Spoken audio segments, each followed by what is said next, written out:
Olá, pessoal! Sejam todos bem-vindos a mais uma aula de Física. Eu sou o professor Maico Maciel e essa é a nossa aula de número 41.2.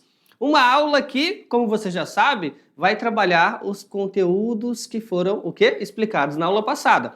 E por falar em conteúdos trabalhados na aula passada, você está lembrando sobre o que nós falávamos? Está lembrando? Se você respondeu, professor, falávamos sobre refração, então você está certo, tá? Demos continuidade ao conteúdo de refração, mais especificamente os fenômenos relacionados com a refração. Para refrescar a memória, você vai ter esse fenômeno luminoso chamado refração toda vez que a sua luz, uma onda eletromagnética, se propagar de um meio para outro meio. Ou seja, tu tem um meio com uma homogeneidade, com um índice de refração, e essa luz então vai encontrar uma superfície que permite a passagem dela. Então ela não vai ser refletida, porque caso ela batesse nessa fronteira e voltasse, você teria a reflexão da luz. No entanto, ela passa nessa superfície e atravessa para um outro meio. Um outro meio que tem outro grau de homogeneidade, um outro meio que tem um outro índice de refração. Então, quando ela passa de um meio para o outro, olha o que acontece? O fenômeno da refração da luz, ok? Nessa refração da luz, você vai ter uma coisa aqui chamada dióptro plano. O que vai acontecer no dióptro plano? Você, por exemplo, está ali, acima da superfície do dióptro plano, no ar atmosférico.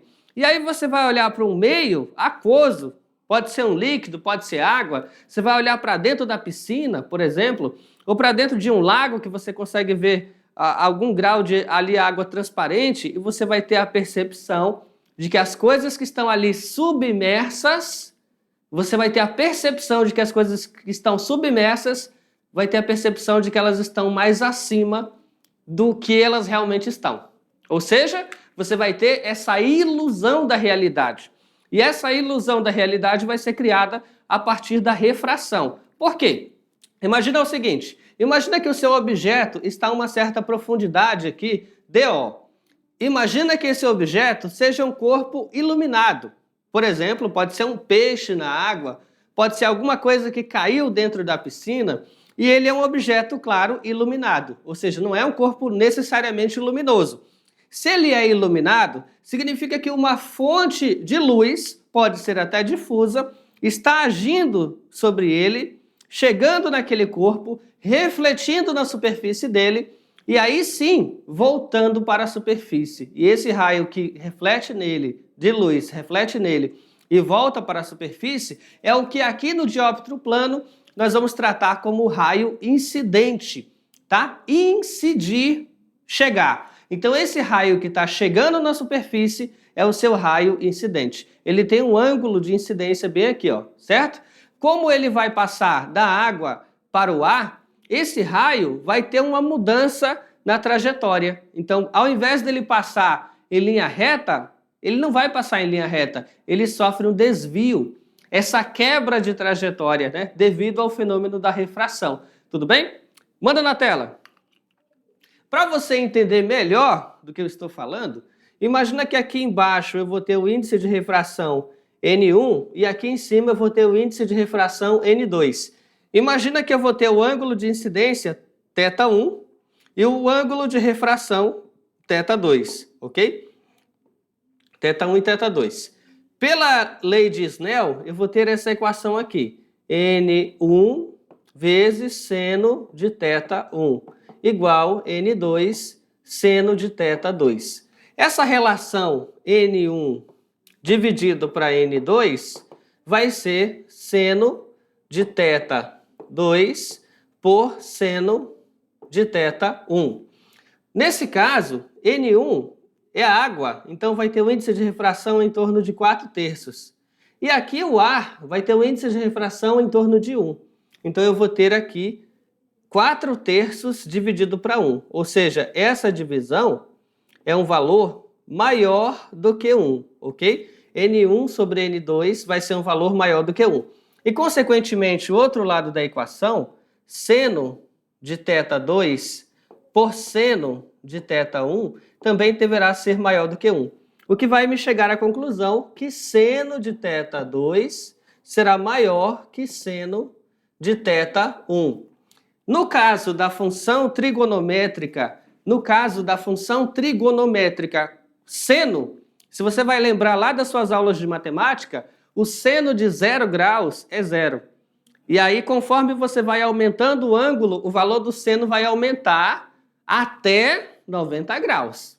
Então, até 90 graus, né, entre 0 e 90 graus, aumenta o ângulo, aumenta o arco, você vai ter um valor maior para o seno, até que em 90 graus tu vai ter um valor máximo, que é o seno de 90 graus vai ser 1. Então, portanto, se eu estou dizendo para você que seno de θ2 é maior do que o seno de θ1, eu também posso fazer essa relação de que o ângulo θ2 vai ser maior do que o ângulo θ1. Vamos lá, manda na tela. Tá? Eu posso chegar a essa conclusão que o meu θ2 maior que θ1. Te mostrando aqui que não há uma igualdade do ângulo de incidência com o teu ângulo de refração. Eles são diferentes. E a própria matemática está te mostrando isso, né? A própria lei de Snell, a trigonometria associada à lei de Snell, está te mostrando isso. Tudo bem, pessoal? Falamos também sobre a dispersão da luz branca. Você tem a luz branca, vai atravessar ali um prisma, vai sofrer refração inicial e uma segunda refração. E nessa dispersão da luz, olha só, ele vai abrir o espectro eletromagnético para várias luzes monocromáticas, cada uma com comprimento de onda e frequência específicas, né? Então aqui tu vai ter um prisma dispersivo, um prisma reflexivo e ainda um prisma polarizado, tudo bem? Então agora eu vou dar um tempo para você fazer as questões e daqui a pouquinho a gente volta.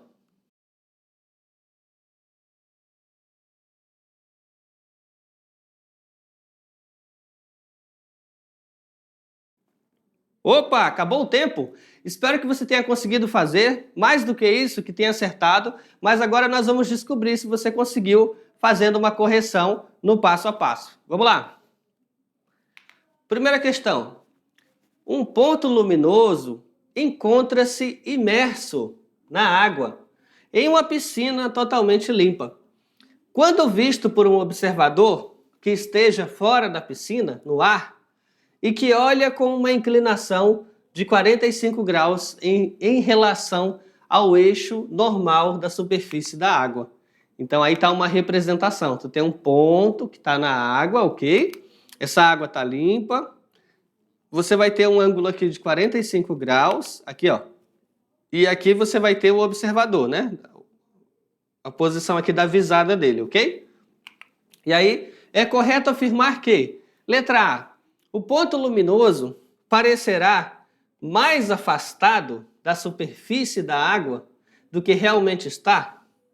E aí, pessoal, ele vai estar mais afastado do que realmente está? E a resposta é não. Ele não vai estar mais afastado do que realmente está. Na verdade, a refração e o dióptro plano vai fazer com que ele se posicione mais próximo da superfície. Ele vai criar uma imagem virtual mais próxima da superfície. Mas isso só é verdade porque o meu observador está no ar, que é um índice de refração aproximadamente 1, e o ponto observado está na água, que tem um índice de refração aproximadamente 4/3. Ou seja, a luz está migrando de um meio mais refringente para um meio menos refringente. Então você vai ter um raio luminoso se afastando da normal. Aqui, ó. O raio está se afastando da normal e, portanto, ele vai criar a projeção de um ponto mais próximo da superfície. Aí você fala assim, mas professor, não poderia ser mais afastado da superfície? Poderia. Quando? Se eu invertesse o problema. Se eu colocasse um mergulhador na água, olhando para alguma coisa que estivesse fora da água. Aí, nesse caso, o observador está no meio mais refringente do que o ponto que ele está observando. Aí, nesse caso, a refração faria a projeção de uma imagem mais afastada da superfície. Tudo bem? No contrário, né? Mas nesse caso, eu estou olhando de fora, então a imagem vai aparecer mais próxima. Vamos nessa? Então, ok. Letra A está descartado. Não é mais afastado. Letra B. o ponto luminoso parecerá mais próximo da superfície da água que realmente está. E aqui a gente acabou entregando a resposta, né? Mais próximo da superfície do que realmente está. O fato de a luz estar mudando de meio não interfere na percepção visual do observador. Com certeza não, pessoal. Absurdamente não, né? Essa C, ela está errando rude, né? Não é só errando, ela está errando rude. Porque toda vez que a luz atravessa de um meio para o outro, você tem a refração. Então vai mudar a velocidade da onda de propagação. Dependendo do ângulo que ela migrar de um meio para o outro, ela vai sofrer mudança de trajetória. Então, sim, a percepção daquele que está observando pode com certeza ser influenciado, né? Dependendo de como ele observa e de onde para onde essa luz está indo. A luz não irá conseguir passar da água para o ar. Por que não? Por que não? Imagina aí, ela está indo de um meio mais refrigerante para o meio menos refrigerante. Nós estudamos na aula passada um conceito chamado de ângulo limite, mas nesse caso aqui, o enunciado já está dizendo que a pessoa observa um ponto dentro da água. Então, se ela já observa, com certeza esse ponto na água não está emitindo ou refletindo um raio luminoso acima do ângulo limite. Se fosse o caso, realmente ela teria uma reflexão interna, mas não é o caso aqui. E letra E, o ponto luminoso não será percebido pelo observador. Claro que ele é percebido pelo observador, está abaixo do ângulo limite. Vamos nessa? Então, nossa resposta está aí, é a nossa letra B, ok? Continuando, questão 2. Um estudante de física avista um peixe, olha aí um peixe de novo, dentro da água e faz as seguintes afirmações relacionadas à imagem que observa. A primeira afirmação: a imagem do peixe, vista por fora d'água, é uma imagem virtual, pois é formada pelo prolongamento dos raios de luz. E isso aqui eu expliquei, pessoal, esse conceito de imagem real, imagem virtual, eu expliquei isso aqui lá naquela aula de espelhos. Essa última aula mais próxima de espelhos esféricos, para te explicar o que era uma imagem real, o que era virtual, eu expliquei esse conceito. E lá eu até coloquei aquela expressão popular. Ah, professor, mas toda imagem gerada por espelho não é uma coisa, entre aspas, virtual? Não. Fisicamente não. Quando a imagem é formada pelo encontro dos raios luminosos, então sim, é uma imagem real. Quando ela é formada pelo encontro dos prolongamentos dos raios, então ela vai ser virtual. Então ele está dizendo aqui, ó, que ela é uma imagem virtual, ok? Porque, ó, é formada pelo prolongamento dos raios. Então, isso aqui coincide com o nosso conceito de imagem virtual. Vamos lá, pessoal?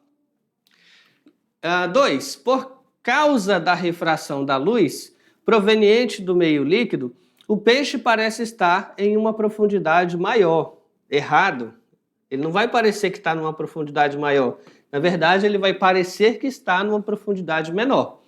3. Os raios de luz que emanam do peixe e propagam-se em direção perpendicular à interface da água sofrerão refração, mas sua direção de propagação não será alterada.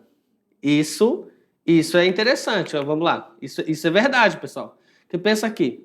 Bom, existe uma fonte luminosa que está, né, emitindo vários raios luminosos paralelos aqui e alguns vão chegar no peixe. A superfície do peixe, uma parte vai absorver essa luz na forma de calor, a outra parte vai refletir, e essa parte que vai refletir para várias direções e sentido. Uma delas, ou algumas delas, vão nessa direção de propagação que vai chegar e impressionar a retina do observador. Mas outras não, outras reflexões vão em outras direções, ok? Uma delas vai numa direção perpendicular à superfície. Então, aquele raio luminoso que vai numa direção perpendicular à superfície, ele não sofre desvio de trajetória, tá? Não muda a trajetória. Ah, professor, então olha só, os raios de luz que emanam do peixe propagam-se em direção perpendicular à interface sofre refração, mas a sua direção de propagação permanece a mesma. Quer dizer, então, que não muda nada? Não foi isso que eu disse. A direção de propagação permanece a mesma, se a luz passa perpendicular na travessia. O que muda? A velocidade de propagação, tá? Na água, a luz se propaga mais vagarosamente. E no ar, ela vai se propagar mais rápido. E no vácuo, ainda mais rápido, tá? A velocidade máxima da luz é no vácuo. É um pouquinho mais lenta no ar e muito mais lenta na água, ok? Vamos nessa. Questão 3. Um menino avista um peixe em um rio a uma distância aparente. Aparente. Olha só, a uma distância aparente de 0,8 metros da superfície.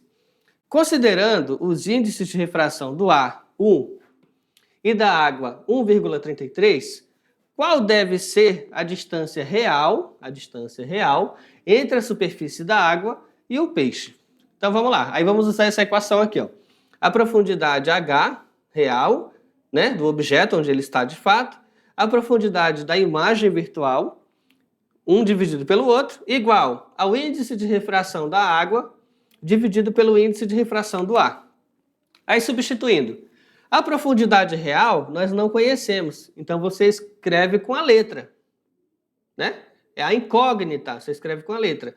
O Hzinho, ele foi informado no enunciado, a profundidade da imagem, 0,8. O índice de refração da água foi informado no texto, é só substituir. O índice de refração do ar foi informado no texto, também é só substituir. E aí multiplica, né? Meios e extremos, vamos apagar aqui. Ó, multiplica meios e extremos, então vai ficar H é igual a 0,8 vezes 1,33. Aqui. Aí quando você multiplicar, você vai ter aí um H de 1,064 do metro. Ou seja, o peixe aparentava estar a 0,8 metros, né? E, na verdade, ele estava a 1,064 do metro, ou seja, uma profundidade maior, ok? Então, dá uma olhada aí, decolando para o futuro, olha o nosso foguete da mediação, chegou. Questão 4.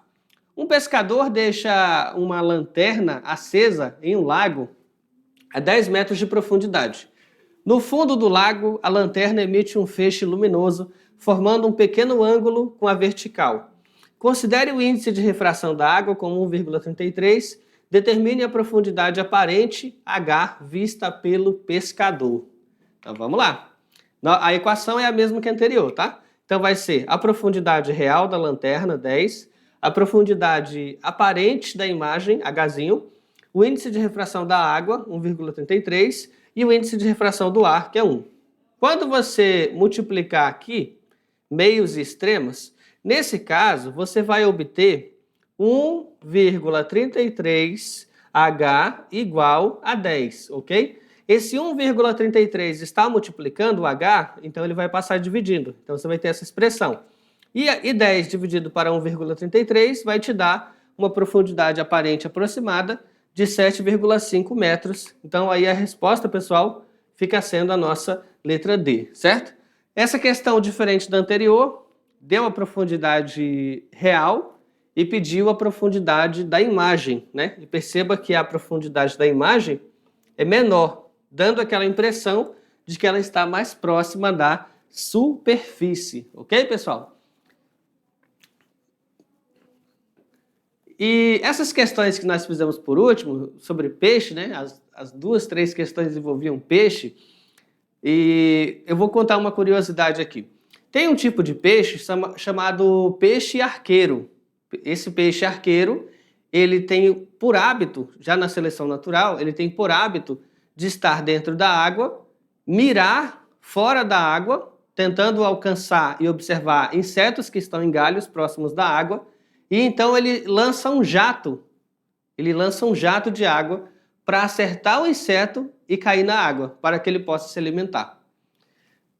Esse exemplo do peixe é para que você pense como que na natureza, mesmo sem saber física, mesmo sem saber refração, um ser vivo já está habituado às leis da física e sabe que onde ele tem que mirar não é exatamente onde o objeto está. Então isso é uma engenhosidade da natureza. Tudo bem, pessoal? Vem aqui comigo. Esta foi a nossa aula de hoje. Eu espero que vocês tenham gostado e, ei, até a próxima. Tchau, tchau.